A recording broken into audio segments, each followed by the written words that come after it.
अध्याय 1 rich dad poor dad.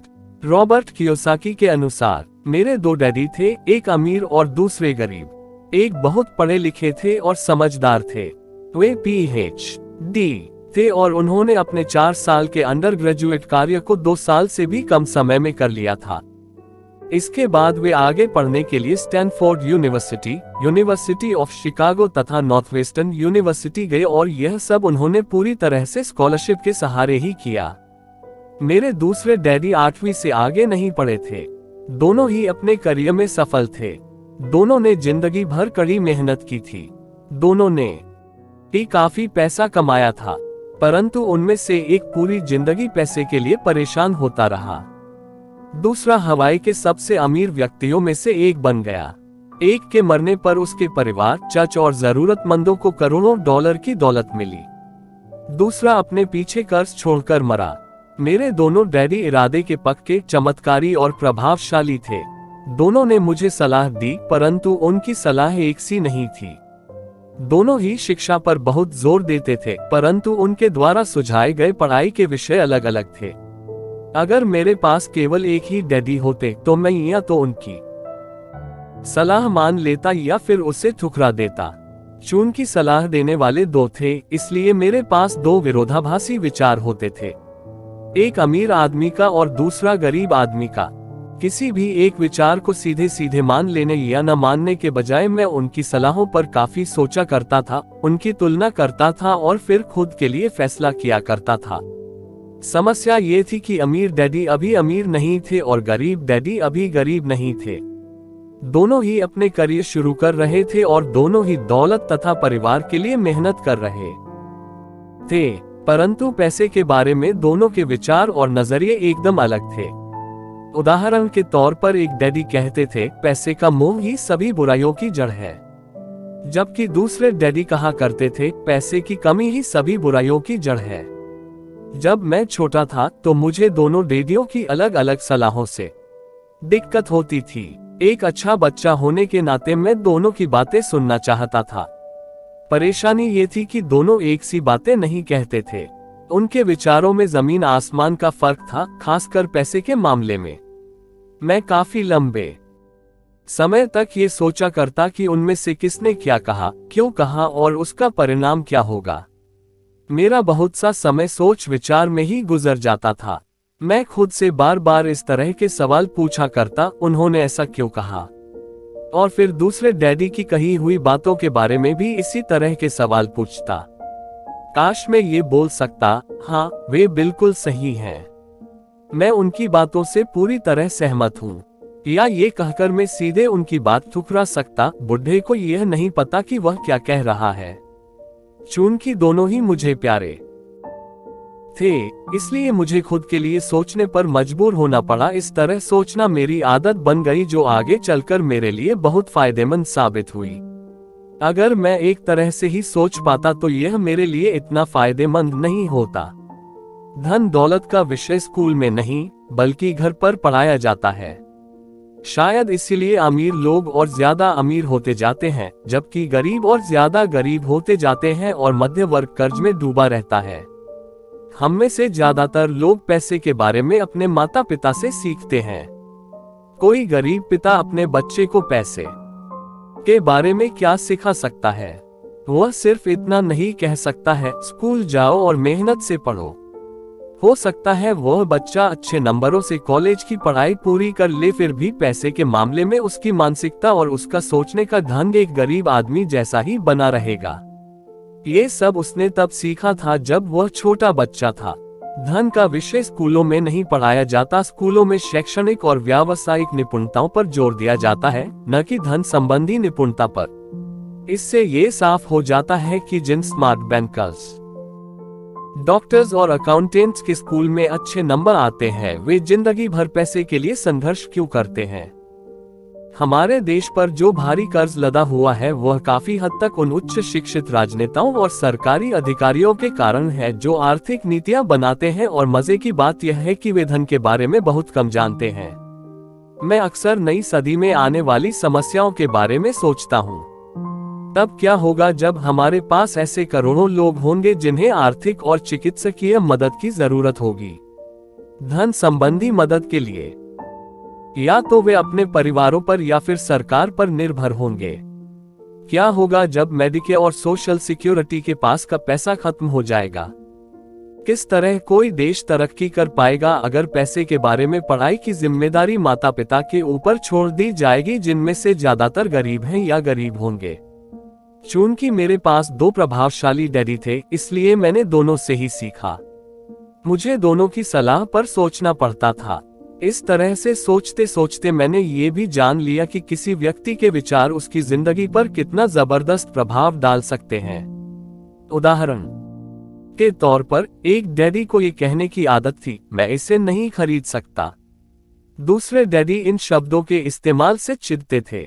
वे जोर देकर कहा करते थे कि मुझे इसके बजाय ये कहना चाहिए, मैं इसे कैसे खरीद सकता हूं।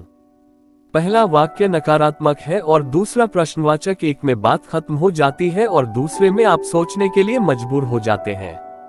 मेरे जल्द ही अमीर बनने वाले डैडी ने मुझे समझाया कि जब हम कहते हैं मैं इसे नहीं खरीद सकता, तो हमारा दिमाग काम करना बंद कर देता है। इसके बजाय जब हम ये सवाल पूछते हैं मैं इसे कैसे खरीद सकता हूं, तो हमारा दिमाग काम करने लगता है। उनका यह मतलब नहीं था कि आपका जिस चीज पर दिल आ जाए उसे खरीद ही लें। वे लगभग दीवानगी की हद तक अपने दिमाग को कसरत करवाना चाहते थे, क्योंकि उनके ख्याल से दिमाग दुनिया का सबसे ताकतवर कंप्यूटर है। मेरा दिमाग हर रोज तेज होता जाता है क्योंकि मैं इसकी कसरत करता रहता हूँ। ये जितना तेज होता जाता है, मैं इसकी मदद से उतना ही ज्यादा पैसा कमा सकता हूँ। उनका मानना था कि मैं इसे नहीं खरीद सकता कहना दिमागी आलस की पहचान है। हालांकि दोनों ही डैडी अपने काम में कड़ी मेहनत करते थे, परंतु मैंने देखा कि पैसे के मामले में एक डैडी की आदत यह थी कि वे अपने दिमाग को सुला देते थे और दूसरे डैडी अपने दिमाग को लगातार कसरत करवाते रहते थे। इसका दीर्घकालीन परिणाम ये हुआ कि एक डैडी आर्थिक रूप से बहुत अमीर होते चले गए, जबकि दूसरे डैडी लगातार कमजोर होते गए। इसे इस तरह से समझे कि एक व्यक्ति हर रोज कसरत करने के लिए जिम जाता है, जबकि दूसरा व्यक्ति अपने सोफे पर बैठकर टीवी देखता रहता है। शरीर की सही कसरत से आप ज्यादा तंदुरुस्त हो सकते हैं और दिमाग की सही कसरत से आप ज्यादा अमीर हो सकते हैं। आलस्य से स्वास्थ्य और धन दोनों का नुकसान होता है। मेरे दोनों डैडियों की विचारधारा में जमीन आसमान का अंतर था।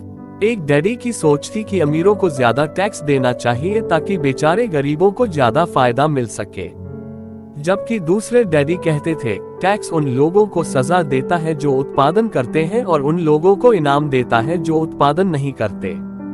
एक डैडी सिखाते थे मेहनत से पढ़ो ताकि तुम्हें किसी अच्छी कंपनी में नौकरी मिल जाए, जबकि दूसरे डैडी की सीख ये थी मेहनत से पढ़ो ताकि तुम्हें किसी अच्छी कंपनी को खरीदने का मौका मिल जाए। एक डैडी कहते थे मैं इसलिए अमीर नहीं हूं क्योंकि मुझे बाल बच्चों को पालना पड़ता है।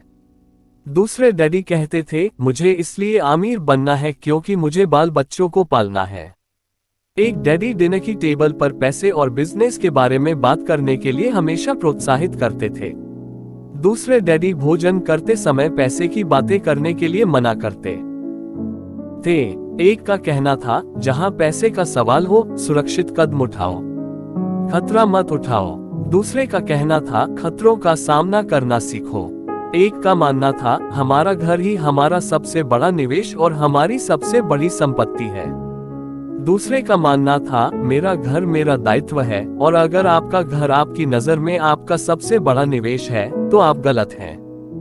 दोनों ही डैडी अपने बिल समय पर चुकाते थे, परंतु उनमें से एक सबसे पहले अपने बिल चुकाता था जबकि दूसरा सबसे आखिर में। एक डैडी का यह मानना था कि कंपनी या सरकार को आपका ध्यान रखना चाहिए और आपकी जरूरतों को पूरा करना चाहिए। वे हमेशा तनख्वाह में बढ़ोतरी, रिटायरमेंट योजनाओं, मेडिकल लाभ, बीमारी की छुट्टी, छुट्टियों के दिन और बाकी सुविधाओं के बारे में चिंतित रहते थे। वे अपने दो चाचाओं से बहुत प्रभावित थे जो सेना में चले गए थे और 20 साल के सक्रिय जीवन के बाद उन्होंने अपने रिटायरमेंट और जीवन भर के आराम का इंतजाम कर लिया था। वे मेडिकल लाभ के विचार को पसंद करते थे और सेना द्वारा अपने रिटायर्ड कर्मचारियों को दी जा रही सुविधाओं की भी तारीफ करते थे। उन्हें विश्वविद्यालय का टेन्योर सिस्टम भी काफी पसंद था। कई बार नौकरी से आजीवन मिल रही सुरक्षा और नौकरी के लाभ नौकरी से ज्यादा महत्वपूर्ण हो जाते हैं। वे अक्सर यह कहते थे, मैंने सरकार के लिए बहुत मेहनत से काम किया है और इसलिए बदले में मुझे ये लाभ मिलने चाहिए। दूसरे डैडी पूरी तरह से आर्थिक स्वावलंबन में विश्वास करते थे। वे सुविधाभोगी मानसिकता के विरोधी थे। वे यह मानते थे कि इस तरह की मानसिकता लोगों को कमजोर और आर्थिक रूप से जरूरतमंद बनाती है। उनका दृढ़ विश्वास था कि आदमी को आर्थिक रूप से सक्षम होना चाहिए। एक डैडी कुछ डॉलर बचाने के लिए परेशान रहे। दूसरे डैडी एक के बाद एक निवेश करते रहे। एक डैडी ने मुझे बताया कि अच्छी नौकरी तलाशने के लिए अच्छा सा बायोडेटा कैसे लिखा जाए। दूसरे ने मुझे ये सिखाया कि कैसे मजबूत व्यावसायिक और वित्तीय योजनाएं लिखी जाएं जिससे मैं नौकरियां दे सकूं।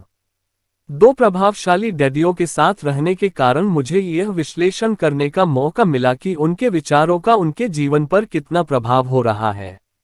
मैंने पाया कि दरअसल लोग अपने विचारों से ही अपने जीवन को दिशा देते हैं। उदाहरण के तौर पर मेरे गरीब डैडी हमेशा कहा करते थे, मैं कभी अमीर नहीं बन पाऊंगा, और उनकी यह भविष्यवाणी सही साबित हुई। दूसरी तरफ मेरे अमीर डैडी हमेशा खुद को अमीर समझते थे। वे इस तरह की बातें करते थे, मैं अमीर हूं और अमीर लोग ऐसा नहीं करते। एक बड़े आर्थिक झटके के बाद जब वे दिवालियेपन की कगार पर थे, तब भी वे खुद को अमीर आदमी ही कहते रहे। वे अपने समर्थन में ये कहते थे, गरीब होने और पैसा न होने में फर्क होता है। पैसा पास में न होना अस्थायी होता है, जबकि गरीबी स्थायी है। मेरे गरीब डैडी यह भी कहते थे, मेरी पैसे में कोई रुचि नहीं है या पैसा महत्वपूर्ण नहीं है। मेरे अमीर डैडी हमेशा कहते थे, पैसे में बहुत ताकत है। हो सकता है हमारे विचारों की ताकत को कभी भी मापा न जा सके या फिर उन्हें पूरी तरह से समझा न जा सके। फिर भी बचपन में ही मैं ये समझ गया था कि हमें अपने विचारों पर ध्यान देना चाहिए और अपनी अभिव्यक्ति पर भी। मैंने देखा कि मेरे गरीब डैडी इसलिए गरीब नहीं थे क्योंकि वे कम कमाते थे, बल्कि इसलिए गरीब थे क्योंकि उनके विचार और काम गरीबों की तरह थे। दो डैडी होने के कारण बचपन से ही मैं इस बारे में बहुत सावधान हो चला था कि मैं किस तरह की विचारधारा अपनाऊं। मैं किसकी बात मानूं, अपने अमीर डैडी की या अपने गरीब डैडी की। हालांकि दोनों ही शिक्षा और ज्ञान को बहुत महत्वपूर्ण मानते थे, परंतु क्या सीखा जाए इस बारे में दोनों की राय अलग अलग थी। एक चाहते थे